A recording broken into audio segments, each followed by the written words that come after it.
A common misconception is the assumption that God created flowers on a higher plane than dirt, or say, tornadoes.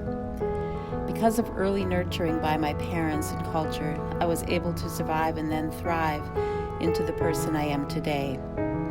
My mother was raised in a logging camp by her father and then sent to boarding school. She ran away in 7th grade. A small, thin girl, 12 years old, running from South Dakota to northern Minnesota in an age of no cell phones, Google, or interstate highways.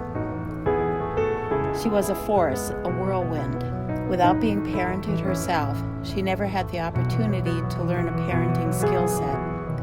Alcoholism, violence, poverty, and a state system that in the 1950s was removing children from native homes at an alarmingly high rate. Some reservations had removal rates as high as 60%. Struggle is my first, last, and middle name. I am the heat, mirage, shimmer, an untouchable illusion. I didn't ask to be alone, to rise above the heat. When I started 1st grade, I was placed in a foster home.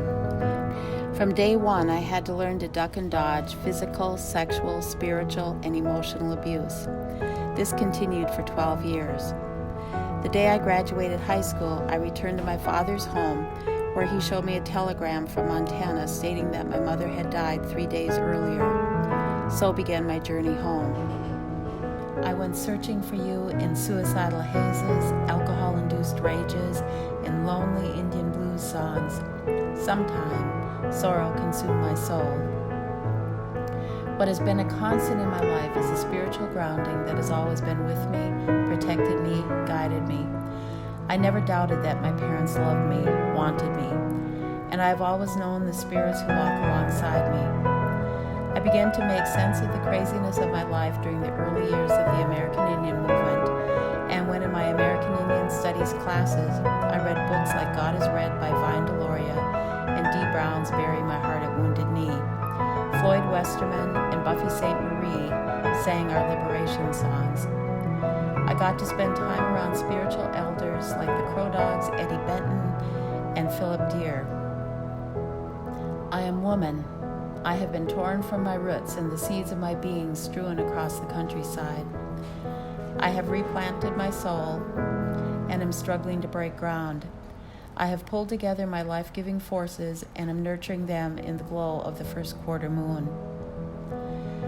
I think I grew back into myself after having my own children and making the decision to never do anything that would lead to my losing them to the foster care system. I quit all alcohol and drugs. I focused on being a parent with the mantra of, first of all, do no harm, recognizing that I too had grown up without a good parenting skill set. I am the soil from which all things grow. The seeds of all the nations are carried in my womb. My children are the 7th generation of the treaties, and the trees are too precious to be made into paper, and ink fades in the winds and waters of time. My life today is very good. I am surrounded by family I love and who love me. I create by writing. I attend our traditional ceremony. The presence of unhealed historical trauma impacts me as I see our community hurt by the cycle of trauma, both external, like the high number of missing and murdered women, and also how we ourselves continue to behave in so many dysfunctional ways. My intention for us would be that we could begin to see that we are more resilient than our trauma.